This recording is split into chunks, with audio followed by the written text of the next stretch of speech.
नाथ द्वारा कार्यक्रम में, अच्छा हिंदी में, हम सब यहाँ इकट्ठे हुए। करीबन हम 58 भक्तगण हमारे साथ आए हैं। बहुत ही अच्छा है, इतने सारे भक्तों ने पार्टिसिपेट किया। और इसमें कितने लोग पहली बार नाथ द्वारा आ रहे हैं, ये फर्स्ट टाइम। ओह, आदि जैसा भक्त कैसे है, फर्स्ट टाइम आ रहे हैं, बहुत ही अच्छा है। तो आपका धाम दर्शन भी हो गया और भगवान का कितना सुंदर विग्रह था, देखा आपने सब लोगों ने। और कितना अच्छा भगवान दर्शन दे रहे थे सभी भक्तों को जो अहमदाबाद से आए थे। देख रहे थे कि अहमदाबाद से कौन कौन आया है, सभी भक्त को भगवान अपने प्रेम से दर्शन दे रहे थे। और हरे कृष्ण, हम जो ये पूरे प्रोग्राम के ऑर्गेनाइजर है श्रीमान जयतीश चरण प्रभु, गड़बड़ है बेटा,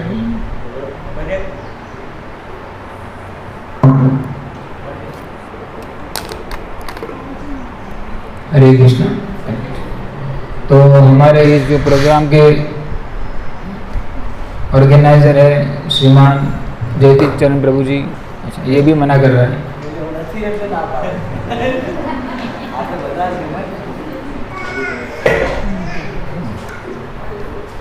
नजीक चले ना तो अच्छा आनंद, ओके। तो हम प्रभु जी का हृदय से आभार व्यक्त करते हैं कि ऐसे हम सब, देखिए हम सब लोग गृहस्थ हैं और प्रभु जी ब्रह्मचारी, तो उनके संग में हमें ये लाभ मिला। वरना तो हम लोग क्या होते, हमारे गृहस्थी के कार्य में लगे रहते, और जॉब जाना है, टिफिन भरना है, रसोई पकाना है, कपड़े धोने, ये करना है, वो करना है, हमारा 3 दिन ऐसे चले जाता। लेकिन 72 आवर्स 72 घंटे उन्होंने हमको ऐसा संग दिया कि हम भक्तों के साथ रह सके और परम भगवान श्री कृष्ण की दिव्य लीलाओं का कीर्तन, नर्तन और कथा सुन सके। तो हमें सबसे पहले ये धाम में जब आते हैं तो बहुत ही ध्यान रखना है, क्योंकि जिस तरह हम परम भगवान का नाम लेते हैं उसमें नामा अपराध होता है, 10 प्रकार के नाम अपराध होते हैं। उसी तरह धाम के भी 10 अपराध होते हैं कि धाम में कैसे जाना है, किस तरह हमें अपना वर्तन यानी बिहेवियर रखना है। और धाम की जो कुछ भी चीज़ है, चाहे कोई पशु पक्षी हो या पौधा, ये पता है, फूल है, झाड़ है, तो सब दिव्य होता है। लेकिन हम अपनी ये भौतिक दृष्टि से उसको देख नहीं पाते हैं। अद्यावधि नित्य लीला करे गौर राय, कौन कौन भाग्यवान देखी बारे बार। अद्यावधि अभी तक भी, और डेली भगवान की नित्य लीलाएं चलती रहती है। कौन कौन भाग्यवान, जो भाग्यवान व्यक्ति है वो उसको देख सकता है, हम उसको देख सकते नहीं है, क्योंकि अभी हम प्रारंभिक अवस्था में है भक्ति की। तो हमें अपनी भक्ति को धीरे धीरे धीरे भक्तों के संग में आगे ले जाना है।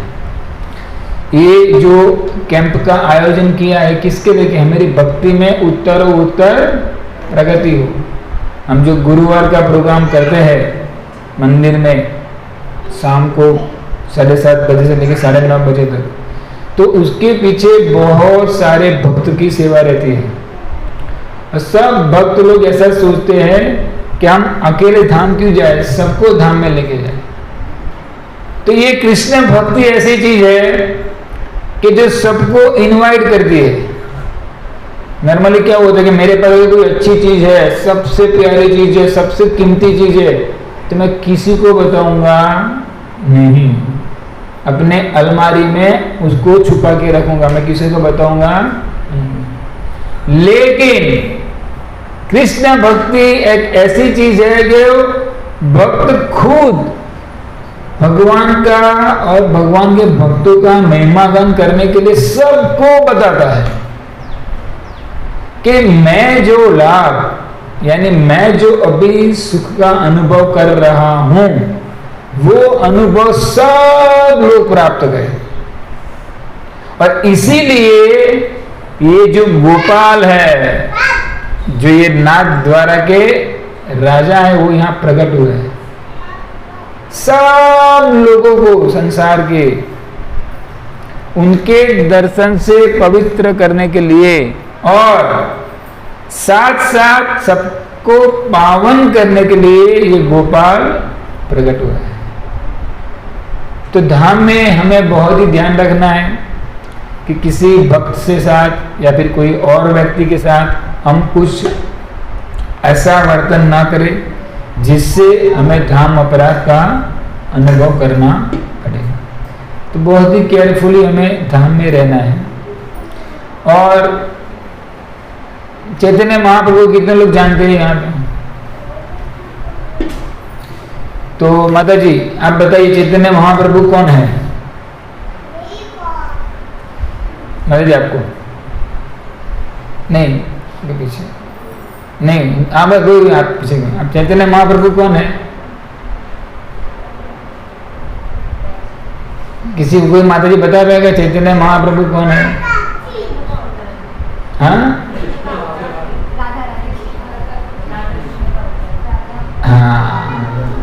राधा कृष्ण के ललित अवतार श्री कृष्ण चैतन्य राधा कृष्ण नहीं अन्य।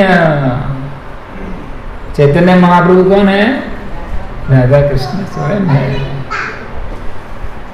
तो चैतन्य महाप्रभु इस धरातल पे आज से 550 साल पहले प्रकट हुए।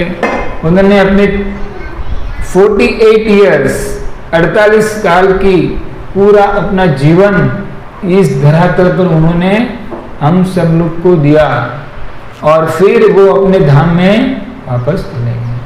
तो पहले 24 साल वो नवद्वीप में रहे, जो कलकत्ता से आगे है 200 किलोमीटर, वहां पे नवद्वीप धाम है, वहां पे रहे। और उसके बाद के 24 साल वो कहां पे रहे? प्रभु जी लोग किसी को मालूम है कहां पे रहे? जगन्नाथपुरी में रहे। तो जगन्नाथपुरी में रहने के लिए किसने उसको बोला था? चैतन्य महाप्रभु को। किसको बोला था कि आप जगन्नाथपुरी में जाके रहो? ओके, वेरी गुड, प्रयत्न किया आपने। कौन बताया? सची माता ने बोला था। किसने बोला था? उनकी माता ने बोला कि आप पुरी में रहो ताकि मुझे आपका समाचार, यानी पुरी और बंगाल के लोग आते जाते रहते हैं तो मुझे मिलते रहे। तो चैतन्य महाप्रभु ने जब संन्यास ग्रहण किया उसके बाद वो बंगाल से पुरी जा रहे थे। कहाँ जा रहे थे? बंगाल से पुरी, जगन्नाथपुरी, खाने की पुरी नहीं। कहाँ जा रहे थे? जगन्नाथपुरी। तो जब वो जा रहे थे, उन्होंने जब संन्यास लिया तो उनके साथ 4 भक्त जा रहे थे। और कितने भक्त जा रहे थे? किसी को नाम मालूम है? नहीं मालूम है। एक है नित्यानंद प्रभु, कौन? दूसरे है जगदानंद प्रभु, तीसरे है दामोदर पंडित और चौथे है, किसी को मालूम है?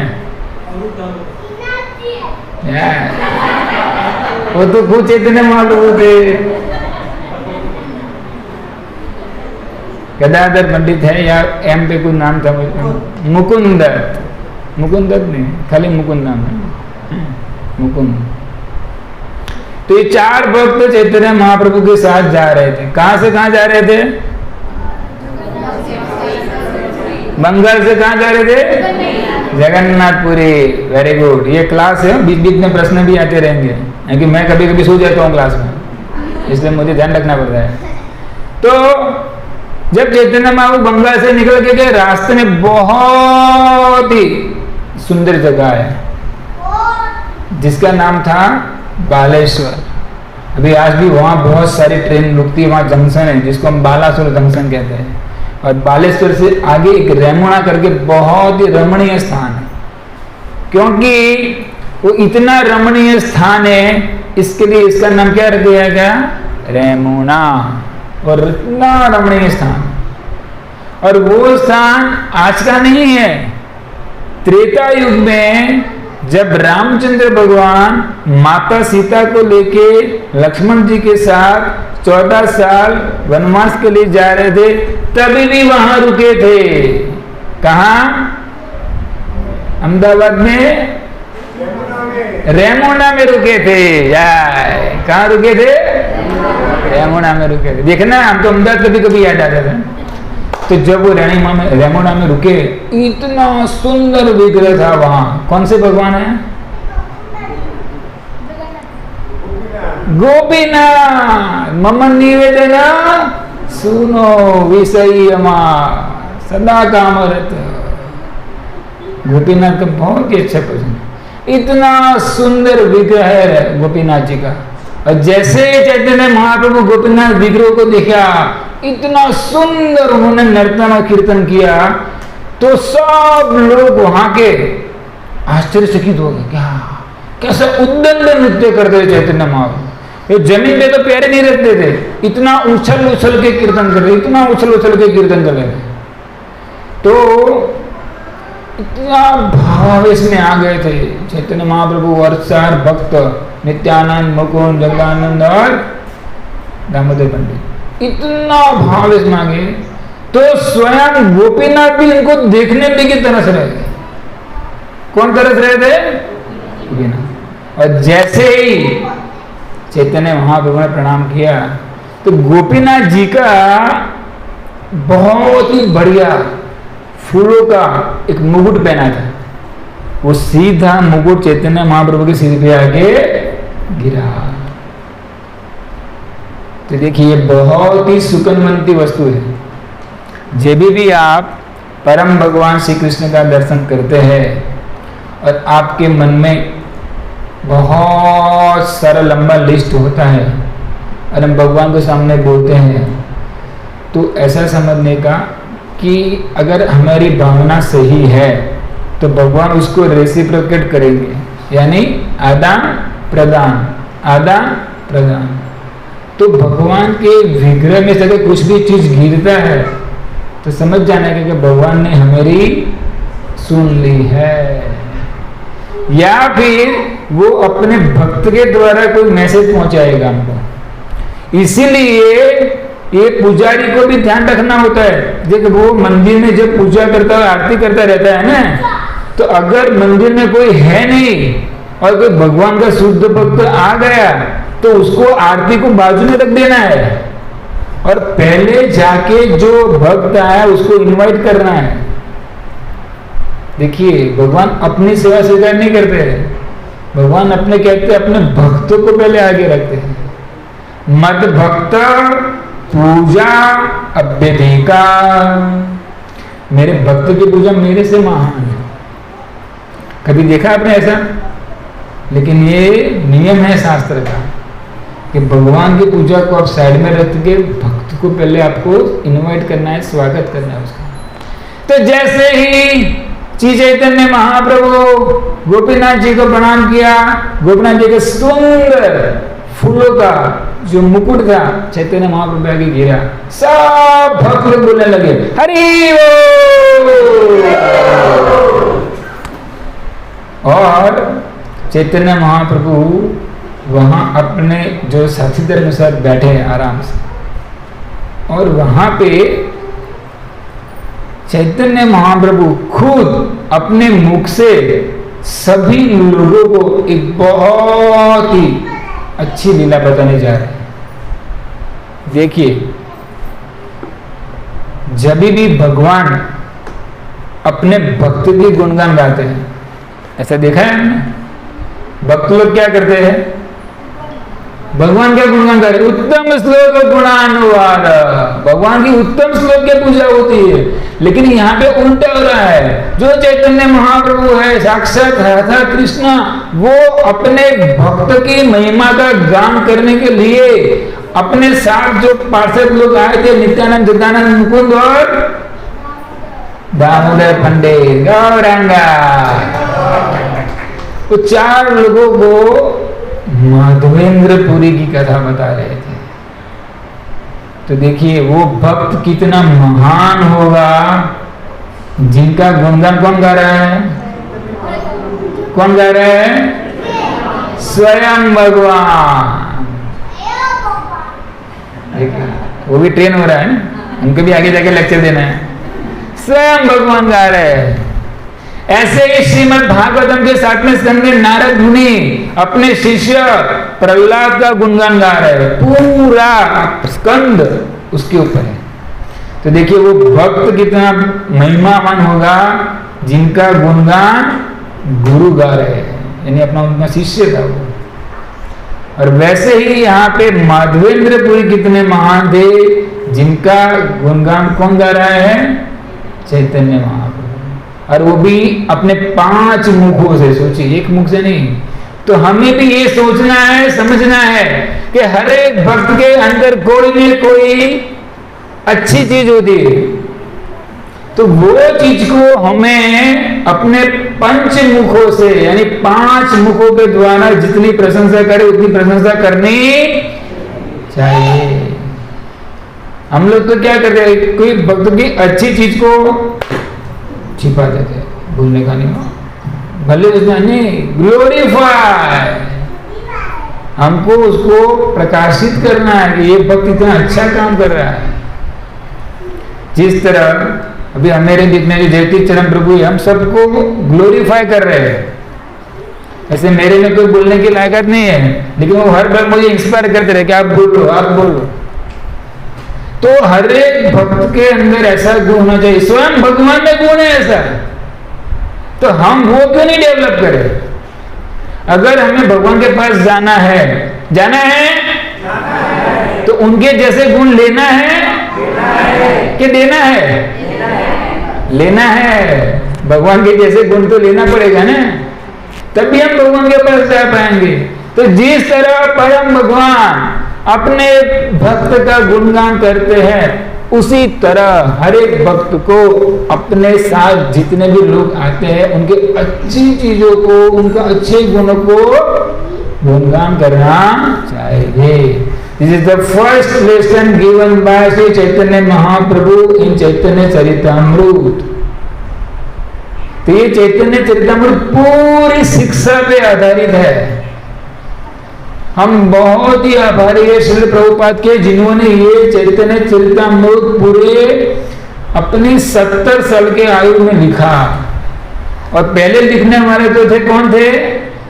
कृष्णराज कविराज गोस्वामी, जो अपनी 90+ अवस्था में इन्होंने ये महान काव्य लिखा, चैतन्य चरितामृत। सोचिए, इतना महान काव्य है, 11,000 श्लोक है उसके अंदर। कितने? और इतने अच्छे श्लोक है कि आप जब भी पढ़ोगे आपको वो पुस्तक रखने की इच्छा नहीं होगी। इतना बढ़िया पुस्तक है। कौन सा पुस्तक का नाम था? किसने लिखा था? कृष्णराज कविराज गोस्वामी। तो चैतन्य महाप्रभु का कि मेरे गुरु थे। चैतन्य महाप्रभु के गुरु कौन थे?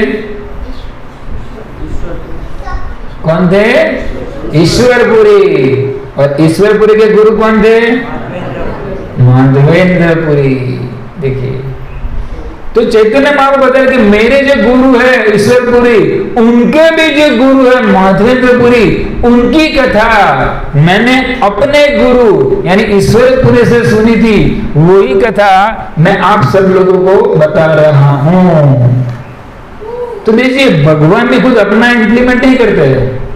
वो क्या बोलते हैं कि मैंने जो परंपरा में सुना है वो आपको मैं दे रहा हूं। तो this is the second lesson कि हमें अपना कुछ जोड़ना तोड़ना नहीं है, हमें जो बताया गया है वो हमें आगे बताना है।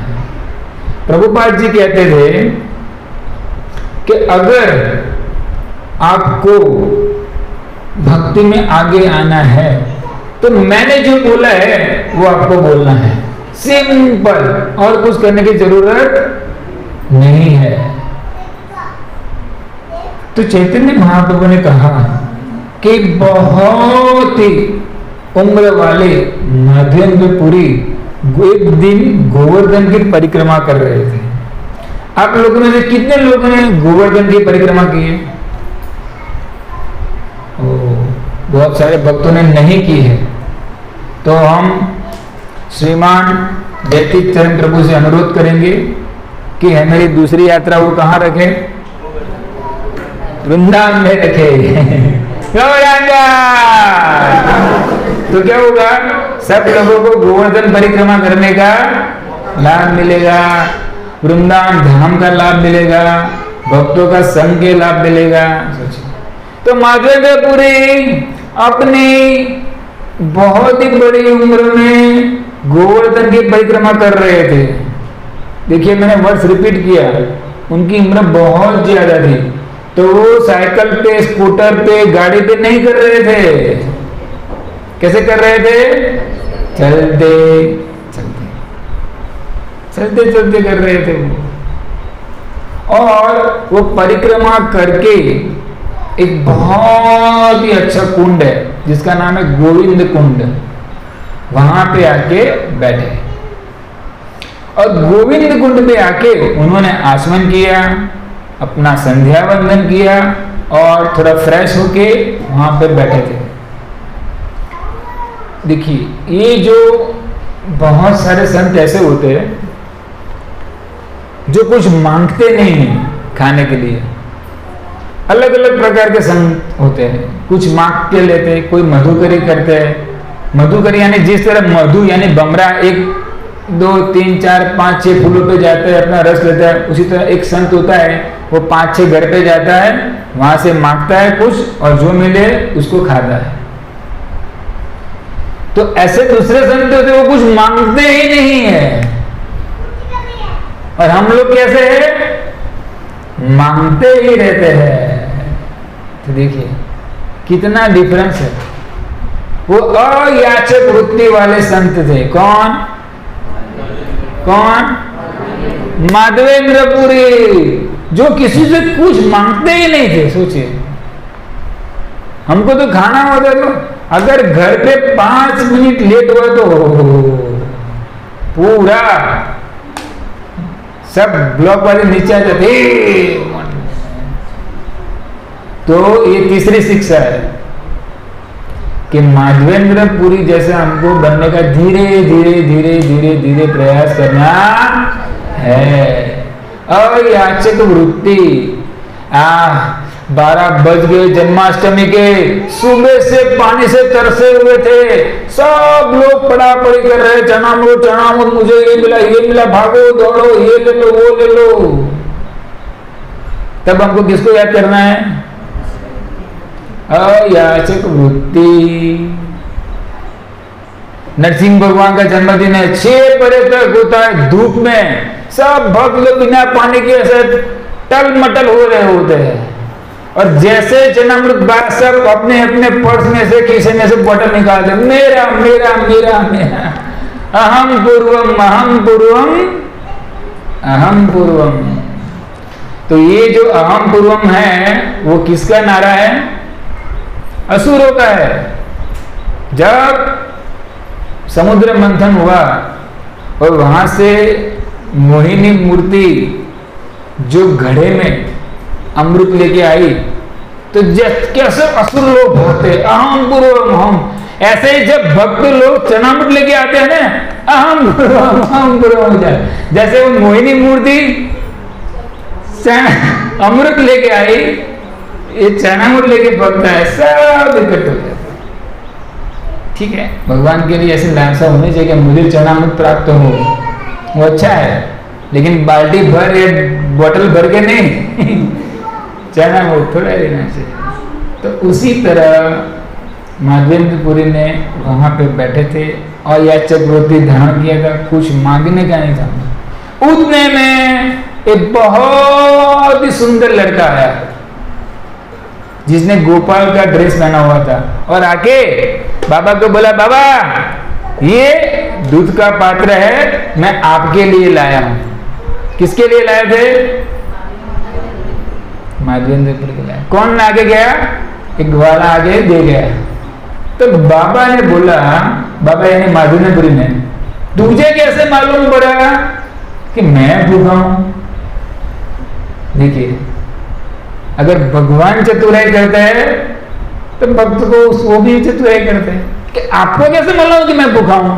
तो ग्वाला ने कहा, यहां पे सामने सब पनिहारी यानी बहुत सारी स्त्रियां पानी भरने के लिए आई थी और उसने देखा कि बाबा थोड़े थक गए, कुछ मांगने वाले लगते नहीं है, तो उन्होंने मुझे बोला और मैं ये दूध का पात्र आपके लिए लेके आया हूं। तो बाबा ने कहा ठीक है, लेकिन आप इसको ग्रहण कर लो, उसके बाद मैं ये पात्र वापस ले जाऊंगा। किसने बोला? ग्वाला ने बोला। तो माधवेंद्रपुरी ने जैसे ही ऐसे दूध पीना शुरू किया और जैसे दूध अंदर गया, सोचिए भगवान स्वयं जब कुछ अपने हाथ से देते तो क्या होता है, कितना हालात होगा। उनका पूरा गोवर्धन परिक्रमा का जो थकान थी वो उतर गई और ऐसा लगे कि मैं कोई दिव्य जगत का दूध पी रहा हूं। और जैसे ही उन्होंने दूध ग्रहण किया संतुष्ट हो गए। कितना से? छोटे से दूध के पात्र से नहीं कि 4 खस्ता कचौड़ी से। किससे संतुष्ट हुए? छोटे से दूध से पात्र से। देखिए, तो again this is the lesson कि हमें बहुत ही संभाल के प्रसाद लेना है। जितनी अपनी आवश्यकता है, जितने अपने शरीर को चाहिए उतना आराम से लेना है। प्रभुपाद जी कहते थे क्या आप भीम जैसा खा सकते हो? कितना? हाँ, लेकिन काम कैसे करना है? भीम जितना काम करना है। हम खाते भीम जैसे और काम करते हैं एक छोटी सी कीड़ी के जैसे, तो क्या होगा? सही नहीं है। तो माधवेंद्र ने जब दूध ग्रहण किया और इतनी थकान थी, थोड़े से उनको झपकी आ गई। जैसे कभी कभी भक्त को लेक्चर में झपकी आ जाती है ना, ऐसे क्या आ गया? झपकी आ गई। देखिए, और झपकी आने के बाद वो ही ग्वाला जो उनको दूध का पात्र देने के लिए आया था, वो कहां पे आया? स्वप्न में आया। देखिए, तो अगेन लेसन। बहुत सारे व्यक्ति आपको ऐसे मिलेंगे संसार में कि प्रभु जी मेरे सपने में कल गोपाल जी आए थे, प्रभु जी मेरे सपने में कल प्रभुपाद जी आए थे, प्रभु जी मेरे सपने में राधा रानी आए। अरे आपने क्या किया था? What is the respond? आपका रिस्पॉन्ड क्या था? देखिए, जब माता द्रौपदी के चीरहरण हो रहा था तो उसका रिस्पॉन्ड क्या था? इसीलिए उसके रिस्पॉन्ड के द्वारा वो महाभारत में उसका नाम आया कि उसने तुरंत कृष्ण को पुकारा। जैसे गजेंद्र अपने मुंह में वो जब मगर ने पकड़ लिया पग उसका, तो उसका रिस्पॉन्ड क्या था? वैसे तो बहुत सारे मगर बहुत सारे हाथी को पकड़ते हैं, कभी कोई लिखता है उसका बाद नाम? नहीं लिखता है। लेकिन किसी भी अवस्था में हमारा रिस्पॉन्ड कैसा है परम भगवान के साथ, वो है तो वो महान किया जाएगा। इसीलिए वो लोगों का नाम वैदिक साहित्य में, क्योंकि उनके पर जब कष्ट आया तो उन्होंने पापा मम्मी भाई काका काकी को नहीं पुकारा, किसको पुकारा? परम भगवान कृष्ण को पुकारा। तो ये लेसन हमें लेना है कि जब भी जीवन में कोई भी परिस्थिति आती है, महाविपत्तो संसारे, संसार कैसा है? महाविपत्ति वाला है, कोई जगह पे सुख नहीं है, सब जगह क्या है? विपत्ति। पदम पदम विपदाम नितेशाम, ऐसा तो भगवान का दाम है, लेकिन विपदा है संसार में। तो ये जो महाविपत्ति वाला संसार है, उसमें हमें परम भगवान का नाम लेना है, उनके शरण में जाना है।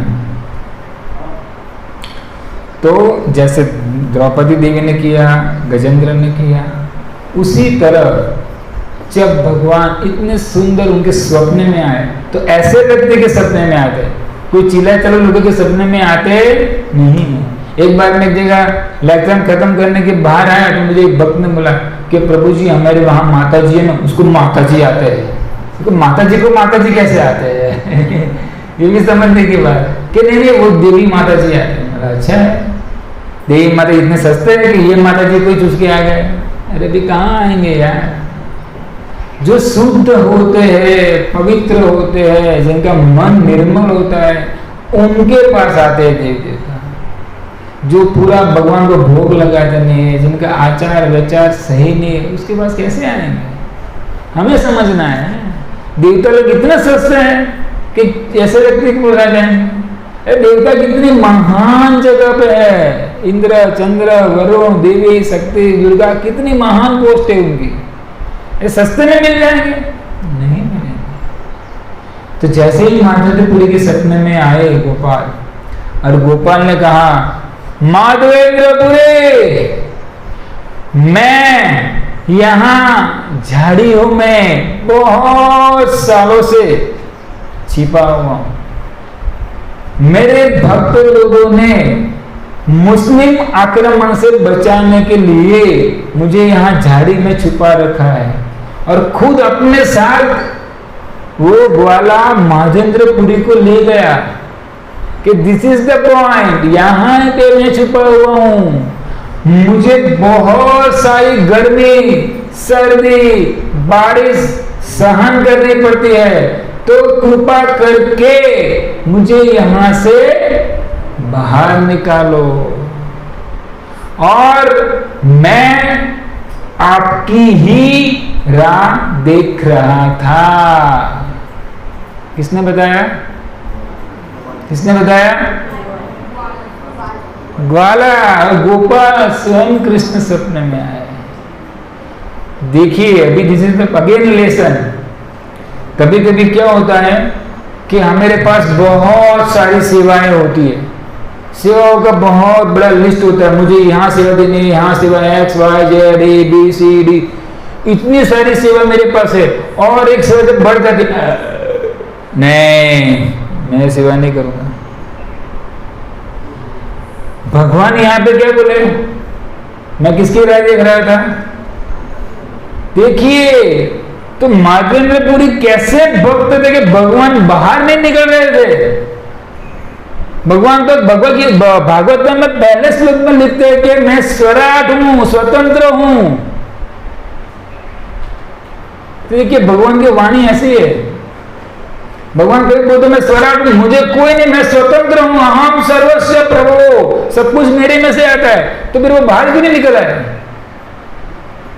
भागवतम के पहले स्कंद में व्यासदेव जी लिखते हैं ऐसा, जन्मादस्य इतर 400 अभिज्ञ स्वराट, मैं स्वराट हूं, स्वतंत्र हूं। लेकिन 9वें स्कंद में वही व्यासदेव जी लिखते अहम भक्त पराधीनः, मैं कैसा हूं? पराधीन हूं। यहां पे पहले स्कंद में पहले श्लोक में लिखते हैं व्यासदेव जी कि मैं स्वराट हूं, स्वतंत्र हूं। वहां पे 9वें स्कंद में लिखते हैं मैं हम भक्त पराधीन है। कंफ्यूज, हमको क्या करने का? भगवान स्वराट है कि स्वाधीन है? महाजनो ये ना गता सपंथा, इसीलिए हमें गुरु के पास जाना पड़ेगा, समझना पड़ेगा। तद विद्धि प्रणिपाते न परिप्रश्नेन सेवया उपदेक्षन्ति ते ज्ञानम ज्ञानिनस् तत्वदर्शिना। क्योंकि ये व्यक्ति ने तत्व का दर्शन किया है, इसीलिए वो हमें बता पाएगा कि भगवान भागवतम के पहले श्लोक में ऐसा बोलते कि मैं सौराट हूं, और 9वें स्कंद में ऐसा बोलते हैं अहम भक्त पराधीना, मैं पराधीन हूं। तो भगवान खुद भी बाहर आ सकते थे, लेकिन भगवान ने माधवेंद्रपुरी का वेट किया कि माधवेंद्रपुरी मैं आपकी सेवा लेना चाहता हूं। तो देखिए भगवान जब मौका देते हैं हमको क्या करना है, वो हमारे लिए वेट कर रहे हैं। मैं एक्स व्यक्ति की, वाई व्यक्ति, जेड व्यक्ति की सेवा लेना चाहता हूं, तो मैं उस टाइम पे सेवा देना है। गुजराती में क्या बच्चे है कि लक्ष्मी चांदलो करवा क्या जाए बेटा, अल्लाह भाई क्या मोटू धोवा मुझे, भगवान सेवा आपी रहा है। हरे कृष्णा कृष्णा कृष्णा हरे हरे, हरे राम राम राम हरे हरे। तो भगवान अपने पास सेवा मांगी रहे थे, हे राजा रानी तब मैं कृष्ण ने राम ने सेवा में जोड़ो। तो अब आपने सेवा का जब मौका मिला तो हम बोलते नहीं प्रभु जी मेरी तो ये ही सेवा है। तो अभी फिर से जन्माष्टमी का उत्सव आ रहा है, बहुत सारी सेवाओं का लंबा लंबा लिस्ट है। तो आप लोग अभी से अपनी सेवा का नाम लिखवा दीजिए कि प्रभु जी मैं ये एक सेवा करूंगा, मैं वह सेवा करूंगा, मैं जेड सेवा करूंगा। अभी से दिखाना है। 3 महीने पहले जब किसी की शादी होती है तो हम जॉब में, बिजनेस में, घर में सबको बोलते रहते ये दिन मैं छुट्टी रखने वाला हूं। क्यों? मेरे पिताजी के, बहन के, भाई के, ससुर के वहां शादी है। पहले से प्लानिंग होता है। तो हमें अभी से प्लानिंग करना है कि जन्माष्टमी आ रही है, 3 दिन हमें क्या करना है, छुट्टी ले लेनी है, क्योंकि राधा गोविंद जी मेरी सेवा लेना चाहते हैं। तो भगवान खुद अपना हाथ पकड़ के माधवेंद्र कहते मुझे यहां से बाहर निकालो, मैं आपकी राह देख रहा हूं। माधवेंद्र पूरी उठे, एकदम उठ गया, क्या हुआ, कौन ग्वाला आया मेरे साथ? और जब ग्वाला आया था ना तो माधवेंद्र पुरी इतने विरक्त भक्त कि उनके आकर्षित हो गए। तो माधवेंद्र पुरी को डाउट हुआ है कि मैं किसी स्त्री से, किसी व्यक्ति से कभी आकर्षित नहीं होता हूं, तो ये लड़के से कैसे मैं आकर्षित हो गया? क्योंकि वो स्वयं भगवान थे। और कृष्ण का दूसरा नाम क्या है? सर्व आकर्षक, सबको वो आकर्षित करते हैं, इसलिए उनका नाम क्या है? कृष्णा, सर्व आकर्षक। तो माधवेंद्रपुरी सुबह उठे, स्नान किया और गांव में गए। गांव में जाके सबको बोला कि यहाँ पे ये गोपाल प्रकट होने वाले हैं, अभी वो झाड़ी में छुपे हुए हैं। तब सब लोग मेरे साथ आइए। वो किसी ने वो ले लिया घास तोड़ने का, किसी ने तावड़ा, कुहाड़ी गुहाड़ी सब कुछ लेके गए। एकदम बढ़िया से सब घास फूस साफ किया, बढ़िया सा रास्ता बनाया और रास्ता बना के वहां पे पहुंचे जहां पे कौन थे? कौन थे? गोपाल। जो यहाँ पे गोपाल है वो वहां प्रकट हुए। यही गोपाल जो हम देख रहे हैं ना, वो कहाँ थे? झाड़ी में छुपे हुए थे। और वही गोपाल ने बोला मुझे यहां से बाहर निकालो। तो हम तो अभी दर्शन करने के, गोपाल ने कुछ कहा ही नहीं हमको। किसी को कहा कुछ? मुझे तो नहीं कहा। कोई भक्त को कहा गोपाल ने कुछ? प्रतिमा नहीं तुम्ही साक्षात व्रजेंद्र नंदन। ये प्रतिमा नहीं है, ये गोपाल बोलेंगे, लेकिन हमें माधवेंद्रपुरी जैसी भक्ति करनी पड़ेगी। तो सब भक्तों ने मिलकर देखा, इतने अच्छे गोपाल प्रकट, सब लोग गोपाल की जाए, गोपाल की जाए। और इतना भारी भगवान का विग्रह था, सब लोग उसको लेके आए। तो यहाँ पे हमारे आचार्य हमें एक लेसन देते हैं कि माधवेंद्रपुरी हमारे गुरु जैसे, है, गुरु परंपरा में गुरु है। तो गुरु हमें बताते हैं कि भगवान यहां पे है, लेकिन जो रास्ता है वो कैसा है? कांटों से, झाड़ियों से, पत्तों से, पेड़ों से भरा हुआ है। तो माया रूपी रास्ता को साफ करके गुरु खुद अपने को आगे रख के हमें ले जाते हैं और परम भगवान का दर्शन कराते हैं। देखिए, ये महेंद्रपुरी अगेन एक शिक्षा हमें प्राप्त हुई। और फिर गोपाल को सब लोगों ने मिलके ये जो गोवर्धन है वृंदावन में, वृंदावन में जो गोवर्धन है उसकी टोच पे रख दिया। गोपाल ने ही कहा था कि मुझे कहां रखना है? गोवर्धन के टोच पे मुझे स्थापित करना और मेरा सेवा करना। और जैसे ही सब भक्त लोगों ने, वहां गांव वालों ने उठाया गोपाल को, माधवेंद्र ने बहुत अच्छा मंदिर जैसा बना दिया, पत्थर रख दिया, भगवान गोपाल को वहां रख दिया, गोपाल के पीछे भी एक पत्थर रख दिया तो गोपाल को आराम मिले, आजू बाजू से पत्थर के ऐसे बना दिया, एक टेम्पररी भगवान का वाल्टर बना दिया। देखिए, फिर गोपाल ने क्या कहा था? मुझे बहुत भूख लगी है। हम लोग भगवान की क्या भूख लगती होगी यार?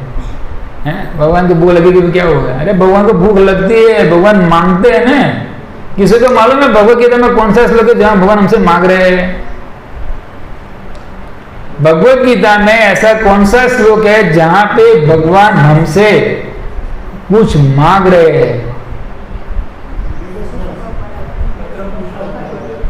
वो हमको देना है, भगवान मांग रहे हैं। यत् करोसि यद् अस्नासि यद् जुहोसि ददाति यत् तपस्यसि कौन्तेय तत् कुरुष्व मदर्पणम्। मुझे अर्पण करो। भगवान मांग रहे। तो यहां पे भगवान ने क्या मांगा? तो मुझे क्या लगा है? बहुत भूख लगा है और मैं सालों से भूखा पड़ा हूं। सोचिए, इतना समय से भूखा पड़ा हूं, मुझे बहुत प्यास लगी है, बहुत भूख लगी है, मुझे बहुत ताप सहन करने पड़ते हैं, कुछ करो मेरे लिए। और फिर महेंद्रपुरी ने गांव वालों को बुलाया और गांव वालों ने इतना अच्छा बढ़िया छप्पन भोग लगा, अन्नकूट बना दिया। एक गांव वाले आए, 5-6 आए, 10 आए, 15, 20, पूरा गांव आ गया। और एक लोगों ने कुछ चावल दिए, किसी ने दूध दिया, किसी ने घी दिया, किसी ने चावल दिया, किसी ने आटा दिया। इतनी सारी, वहां सब ब्राह्मण आ गए और ब्राह्मणों ने बहुत बड़ा अन्नकूट पूरा बना दिया भगवान के लिए। किसके लिए बनाया? तो भगवान भूखे हो गए और इतना अच्छा, इतना सारा भोग वहां पे आ गया, पूरा पर्वत भर गया। सोचिए गोवर्धन, कोई चावल लाया, कोई आटा लाया, कोई घी लाया, ये फल फूल, इतने सारे पत्ते पत्ते, साग भाई, तरकारियां, सब लोग जंगल में जाके तोड़ के लाते थे। वहां पर लिखा है चैतन्य चरितामृत में कि घास के इतने इतने अच्छे अच्छे पत्ते लाए, इतने अच्छे अच्छे कलम लाए, जिससे भगवान के नए नए आइटम बना सके। सोचिए, हमको तो क्या मिलता है? दूधी, भिंडा, कड़वा, आते वही मिलता है ना बाजार में। हमको तो मालूम नहीं कितनी अच्छी अच्छी आइटम बनती है भगवान के लिए। ऐसा कहा गया है कि श्रीमती राधा रानी भगवान कृष्ण को एक बार जो भोग लगाती है ना, वो दूसरी बार वो ऑफर नहीं करती है, नई आइटम बनाती है। तो सोचिए कितने आइटम होगी। हमको तो कितना आता है? 10-12 आइटम आती है। वो नूडल्स फूडल्स ये बना, हो गया, खा खत्म बनाना। अरे राधा रानी इतने हजारों लाखों करोड़ों सालों से ऐसे आइटम बना रही है, दूसरी बार रिपीट नहीं हो रही है। सोचिए, ग्रेट। सब भक्तों ने इतना सारा बनाया, इतना सारा बनाया। फिर महेंद्रपुरी ने क्या किया? गोपाल को भोग लगाया। और जैसे ही गोपाल ने भोग लगाया, गोपाल सब कुछ खा गए, इतना सारे भूखे थे वो। लेकिन एकमात्र महेंद्रपुरी के अलावा किसी को मालूम नहीं पड़ेगा गोपाल ने सब कुछ खा लिया है। देखिए, हम जब भगवान को भोग लगाते हैं ना, तो थाली जैसे वैसे ही रहती है ना। कभी किसी के घर में खत्म हुई? कोई भाग्यवान है ऐसा? हाँ, होता है, कभी कभी खत्म हो जाती है। तो सोचिए, हम जो देते हैं ना वही रहता है। तो भगवान खाते कि नहीं खाते? खाते हैं कि नहीं खाते? जब आपको कोई बाहर का व्यक्ति ऐसा प्रश्न करेगा कि हम जो भगवान को भोग लगाते हैं वो भगवान खाते कि नहीं खाते, तो हम कैसे आंसर देंगे उसको? बताइए, कोई आप में से बताएगा? एक नए लोगों को बोलो माता जी। हाँ, आप ही।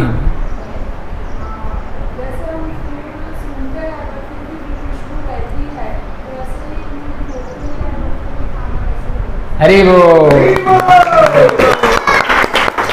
माता जी ने ऐसा बताया कि जैसे कोई फूल होता है गुलाब का, तो फूल, गुलाब का फूल है, उसको मैं सूंघता हूँ। अभी सूंघा नहीं, ये है नहीं, बट ऐसा सूंघता हूँ, तो क्या होता है, मैंने उसमें से सुगंध को ग्रहण कर लिया है, लेकिन फूल कैसा रहा? वैसा का वैसा ही रहा ना। इसमें कुछ चेंज हुआ नहीं हुआ, लेकिन मैंने ग्रहण किया। उसी तरह परम भगवान हम जो भोग लगाते हैं तो हमारा प्रेम को वो ग्रहण करते हैं कि ये बेचारी माता जी ने सुबह 4 बजे उठ के मेरे लिए बनाया है, तो मैं कैसे नहीं खाऊं? अगर आपके हृदय में भगवान को संतुष्ट करने के लिए इच्छा है तो भगवान जरूर आपका भोग खाएंगे। अभी भी मैं आपको कथा सुनाऊंगा। एक माता जी है, ये इस प्लेनेट पर भी अभी है, उनके घर पे गौर निताई है। कौन है? इतनी अच्छी वो गौर निताई की सेवा करती है, इतनी अच्छी सेवा करती है कि वो 24 आवर्स गौर निताई के पीछे लगा रहती है। सुबह उठाया, गौर निताई को बढ़िया सा उनको भोग लगाया, मंगला आरती किया, बढ़िया सा ड्रेसिंग किया, भगवान को फिर भोग लगाया, फिर भगवान के सामने कीर्तन करेगी, भगवान के सामने वो नाचेगी, भगवान के सामने कथा करेगी, फिर भगवान को सुलाएगी, फिर भगवान को भोग लगेगी। 24 hours, not a single moment she is wasting her time. और इसके लिए उसने इतना बड़ा त्याग किया कि मैं पूरी जिंदगी गौर निताई की सेवा करूंगी। देखिए, 24/7, समझिए। और आश्चर्य की बात यह है कि उनके घर में जो गौर निताई है ना, वो हर साल 1 इंच बड़े होते हैं। ये प्लेनेट पर ही है वो माता जी। समझो, आज मैंने 8 इंच का गौर निताई लिया है, तो अगले साल वो 9 इंच के होंगे, फिर 10 इंच के, फिर 11, 12 ऐसे बड़े होते जा रहे हैं। इतनी ही वो माता जी गौर निताई को 100% कॉन्शियसली सेवा करती है। कोई भी प्रोग्राम अटेंड नहीं करती है, मंदिर का नहीं, कोई बुलावा है, कोई प्रोग्राम वो अटेंड नहीं करती है। 24/7 उनके गौर निताई के पास रहती है। एक दिन क्या हुआ, उनके जहां वो रहती है वहां पे एक भक्त के वहां मैरिज था। तो भक्त को मालूम था कि माता जी आने वाली नहीं है, तो भक्त भी चतुर थे। भक्त ने ऐसा कहा कि माता जी, ये मेरा बेटे का मैरिज का इनविटेशन कार्ड है, वो मैं आपको नहीं गौर निताई को दे रहा हूं, तो आप अपने गौर निताई को लेके मेरे वहां मैरिज में आना। भक्त भाई चतुर होते हैं ना। माता जी ने कहा, सॉरी प्रभु जी, मेरे गौर निताई नहीं आएंगे। वो भक्त ने बहुत रिक्वेस्ट किया, माता जी प्लीज आपके गौर निताई लेके आइए, उनको आप लेके आइए। माता जी ने कहा, ठीक है, मैं गौर निताई को ड्रेसिंग करूंगी, उसको आना है तो वो आएंगे। तो जिस दिन मैरिज था, तो वो माता जी ने इतना बढ़िया सा गौर निताई को सजाया। जैसे हम जाते ना किसी के मैरिज में, तो सोचिए इतनी अच्छी बढ़िया बढ़िया साड़ी निकालते हैं, बढ़िया बढ़िया श्रृंगार अलंकार ये सब वो करते हैं ना, परफ्यूम ऐसे 4 जगह पूरी बोतल खाली कर देते हैं। इतना अच्छा वो गौर नेता को सजाया, बढ़िया सा धोती, बढ़िया सा कंदोरा, बाजू बंद, ये मुकुट पहना है, मुकुट मुर्गी, ये सब कुछ गौर नेता को कर दिया। नित्यानंद जी को भी किया और गौरांग को भी किया, इतना बढ़िया दिया गया। और अपने वहां ही रखे उनको, वो ले गए नहीं। अब बढ़िया सा भोग लगा जिस तरह मैरिज में लगता। 3-4 दिन के बाद वो प्रभु जी तो इनविटेशन देने आए थे ना, वो आए, माता जी मेरे बेटे और मेरी बहू आपसे बहुत ही प्रसन्न है। ये माता जी महाराज से प्रसन्न हो करे, ठीक है। नहीं, वो शादी के दिन जब सो गए तो उनके स्वप्न में गौर नेता ही आए थे और उनको 2 हाथ भर के उनको आशीर्वाद दिया कि आपका लग्न जीवन शुभ ही होगा।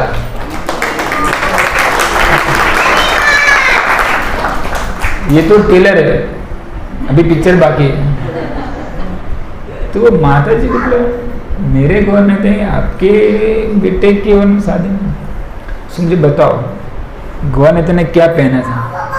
तो वो जो लड़की और लड़का था ना, उसने पूरा बता दिया कि नित्यानंद ने ये कुंडल पहने थे, नित्यानंद ने ये ज्वेलरी पहनी थी, नित्यानंद ने ये धोती पहनी थी, नित्यानंद ने ये मुकुट पहना था, यहाँ पे फूल लगा था, डिट्टो वर्णन कर दिया। सोचिए इतना डिट्टो वर्णन किया कि वो माता जी की आंख में से आंसू आए कि क्या होगा। सोचिए, तो हमारे घर के अंदर जो गौर नेता होते हैं ना, वो सामान्य नहीं है। तो हमको ऐसा लगे कि ये गोपाल, हम तो दर्शन करके आए, किसी को बात ही नहीं की है। नहीं, वो गोपाल हमारे सामने गुरु के माध्यम के रूप के आते और वो हमें बताते हैं कि किस तरह मैं अपनी सेवा करनी है। तो हमारे घर में जो विग्रह है वो सामान्य नहीं है, वो घर के मालिक है। आप कुछ भी काम करो। एक भक्त ऐसे है कि पूरे दिन में जो खर्च करते हैं ना, वो घर पे वापस जब रात को आते हैं तो भगवान के सामने बोलते हैं कि भगवान 100 रुपये यहाँ खर्च किया, 500 रुपये का मैं जूता लाया, 1000 रुपये का वाइफ का ड्रेस लाया, 2000 का बच्चे का शूज लाया, तो प्लीज भगवान ये सब खर्चे कम करो और आपकी सेवा में मुझे उपयोग करो। देखिए, तो विग्रह हमारे घर के अंदर मेरे सदस्य है, वो हमारे घर के देख रहे हैं रीति रिवाज व्यवहार देख रहे हैं कि कैसे ये लोगों को मुझे आगे लाना है, तो सामान्य नहीं है। तो हमारे पूर्वज लोग जो हमें विग्रह सेवा दे गए ना, कोई सामान्य सेवा नहीं है। अरे क्या भगवान को भोग लगाने का सब क्या देसी है, देसी बोलते हैं, अलग से देसी। पूरे संसार भर के लोग इसके लिए पीछे हैं। चैतन्य महाप्रभु क्या कहा, 5 चीज करनी है हमें, नाम कीर्तन, भागवत श्रवण, मथुरावास, श्री मूर्ति श्रद्धा सेवन। श्री मूर्ति का हमको सेवन करना है। तो हमारे जो राधा गोविंद जी है वो भी हमसे रेसिप्रोकेट करते हैं। एक बार क्या हुआ, प्रभुपाद जी एक मंदिर में गए, तो प्रभुपाद जी दर्शन कर रहे थे ना, तो बाजू में तमाम कृष्ण महाराज खड़े थे। प्रभुपाद जी कृष्ण को पूछ रहे थे, ये भक्त लोग आपको कुछ खाना बराबर खिला रहा है? ये प्रभुपाद पोज हो गए, ये लोग आपका अच्छा अच्छा दूध दे रहे हैं। फिर पोज हो गए, बोलते हैं आपका ड्रेसिंग बराबर हो रहा है, ये पोज हो गए। तो ऐसे 10 मिनट प्रभुपाद जी विग्रह के साथ बात करते रहे। उतने में टेम्पल प्रेसिडेंट आया, प्रभुपाद जी ओके ओके, आपने ये फेस्टिवल के दिन 1 घंटा आपने दिल से भोग लगाया था। ओ वाह, प्रेसिडेंट तो चकित थे क्यों, क्या बात कर प्रभुपाद जी, आपके कैसे मालूम पड़ा? विग्रह ने प्रभुपाद जी को बताया कि ये लोगों ने मुझे 12 की जगह 1 बजे का भोग लगाया। तो सोचिए हम कैसी परंपरा में आते हैं कि जिनके आचार्य ऐसे भगवान के साथ बात करते हैं। एक जगह पे क्या हुआ, प्रभुपाद जी दर्शन करने गए तो भगवान की जो कमर है ना वो बहुत पतली हो गई थी। तो प्रभुपाद जी ने प्रेसिडेंट को बुलाया, कितनी बार भोग लगाते हो? और प्रेसिडेंट बोला प्रभु जी, प्रभुपाद जी 3 बार ही लगाते हैं, 6 बार भोग लगाना होता है। कितनी बार? तो प्रेसिडेंट ने कहा प्रभुपाद जी हमारे पास थोड़ा फाइनेंशियल कंडीशन नहीं है तो हम भगवान को भोग नहीं लगाते। ठीक है, आप भगवान को भोग नहीं लगा रहे, भगवान कितने पतले हो गए कि देखो उनकी कमर कितनी छोटी हो गई है। आप 6 बार भोग लगाओ, उसकी सुविधा भगवान खुद करेंगे, उनको जो चाहिए वो। तो विग्रह की जो सेवा है वो सामान्य सेवा नहीं है। इतने सारे पूरे ब्रह्मांड के लोग पागल नहीं कि यहाँ दर्शन करने आते हैं। भगवान तो हमारे घर के भी है। अरे भाई तेरे घर के जो भगवान और ये घर के भगवान में कितना अंतर है। ये धाम है, भगवान स्वयं प्रकट हुए। अगर ऐसी भावना आप घर में रखो तो चिंता नहीं है बाहर जाने की। लेकिन हमको घर पे क्या होता है, भगवान को हमारी इच्छा से उठाते हैं। आज हम 8 बजे उठे तो भगवान कितने बजे उठेंगे? 9 बजे, 1 घंटा लेट। तो विग्रह की सेवा कोई सामान्य सेवा नहीं है। जब महादेवपुरी ने सारा भोग लगा दिया तो महादेवपुरी जान गए कि मेरे गोपाल ने खा लिया है, क्योंकि जिस तरह मैंने फूल को सुगंध की ग्रहण किया उस तरह पूरा वो खा गए। और एक व्हाट्सएप पे मैसेज आया था कि जब स्कूल के बच्चे पढ़ते हैं ना तो कुछ लिखा होता है, वहां पे पूरा पैराग्राफ लिखा होता है। तो पैराग्राफ पूरा वो कंठस्थ कर लेता है, लेकिन पैराग्राफ रहता कहाँ पे है? बुक के अंदर ही रहता है। लेकिन उसने ग्रहण कर दिया, यानी उसने कंठस्थ कर लिया। किसने? बच्चे ने। उसी तरह जो भोग होता है वैसा का वैसा ही रहता है, लेकिन भगवान उसको ग्रहण करते हैं और अपने उसको जो ला है वो उसके अंदर मिक्स करके हमको देते हैं। तो विग्रह की सेवा हमें बहुत पंक्चुअलिटी से करनी है। प्रभुपाद जी कहते हैं 2 चीज विग्रह से में होनी चाहिए, cleanliness and punctuality. Except 4:32 bell बजना है तो बजना ही है, 12 बजे भोग लगना है तो लगना ही है, 6:30 बजे संध्या आरती होनी है तो होनी ही है। और आज तक प्रभुपाद के जाने के बाद भी पूरे विश्व के 700 इस्कॉन मंदिर में ये सेवा हो रही है। श्रील प्रभुपाद के। देखिए, एक व्यक्ति ने पूरे संसार को बदल दिया, प्रभुपाद जी। एक व्यक्ति ने। तो जब गोपाल ने पूरा भोग खा लिया फिर महादेव ने क्या किया, गोपाल को अच्छी तरह से सुला दिया एक शिला पे। फिर पूरे ब्राह्मण को बुलाया जिसने रसोई बनाई थी, और ये जो गोपाल ने भोग खा वो प्रसाद पूरे गांव को देना है, पूरे सभी बाबा वृद्ध को देना है। सबसे पहले ब्राह्मण को भोग खिलाया गया, उसके बाद स्त्रियों को, उसके बाद बच्चे को, फिर स्त्रियों को भोग खिलाया गया। ठीक है, हम तो यहाँ क्या करते, प्रभु जी पहले, माता जी पहले। सबसे पहले ब्राह्मण को, जो वरिष्ठ लोग है उसको भोग खिलाना चाहिए, इन्हें प्रसाद खिलाना चाहिए। उसके बाद पूरा गांव ने पेट भर के प्रसाद खा लिया। सब लोग ऐसे करने लगे। जैसे अभी मेरे जयतीर्थ चंद्र में क्या बोला, बहुत अच्छा फीस्ट है, तो हमको बाद में ऐसा होगा ना, डकार आएगा। लेकिन माधवेंद्रपुरी ने कुछ नहीं खाया। देखिए, हम तो क्या करते हैं, ये आइटम अच्छी है, 56 भोग में लगी है, एक हिस्से में, ये आइटम अच्छी है, ये पॉकेट में, ये आइटम अच्छी है, ये इसको यूथ फोरम में ले जा यूथ फोरम में ले जा, ये पूरी ट्रे ये अपने रूम में ले जा। नहीं, माधवेंद्रपुरी ने सबको पहले खिलाया, अबाल वृद्ध सबको खिलाया, और लास्ट में रात में उन्होंने एक लोटा भर के खाली दूध पिया, क्योंकि वो खाली दूध ही पीते थे। ऐसा नहीं कि परोसने से पहले हम खा ले। महाजनपुरी क्या खिलाते हैं, क्या बताते हैं? खिलाओ। तो जब हम जन्माष्टमी में, रामनवमी में, नृसिंह चतुर्दशी में सेवा करने जाए तो हमारा भाव कैसा होना चाहिए? सबसे पहले हमें खाना चाहिए कि नहीं? हाँ, कि खिलाना चाहिए। याद रखना, हमें धाम में बुलाया। हाँ, खिलाना चाहिए, मेरा भाव ऐसा होना चाहिए। और जब आप खिलाओगे ना तो 100% याद रखना, चाहे पूरा प्रसाद क्यों खत्म न हो गया हो, परम भगवान आपके लिए कुछ न कुछ तो भेज ही देंगे जिससे आपको संतुष्ट हो जाओगे। क्योंकि विग्रह है, वो देखते हैं कि मेरे घर में प्रसंग है, मेरा उत्सव है, कि ये क्यों भूखा चला जाए। हम मेरे घर में जब प्रसंग होता है तो भूखा जाता है नहीं। तो परम भगवान नहीं देखते कि भाई एक व्यक्ति ने सेवा की है, भाई व्यक्ति ने, वो बेचारा क्यों भूखा जाए। भगवान उसके लिए रखेंगे। अभी बाद में आएंगे वो कैसे रखते हैं।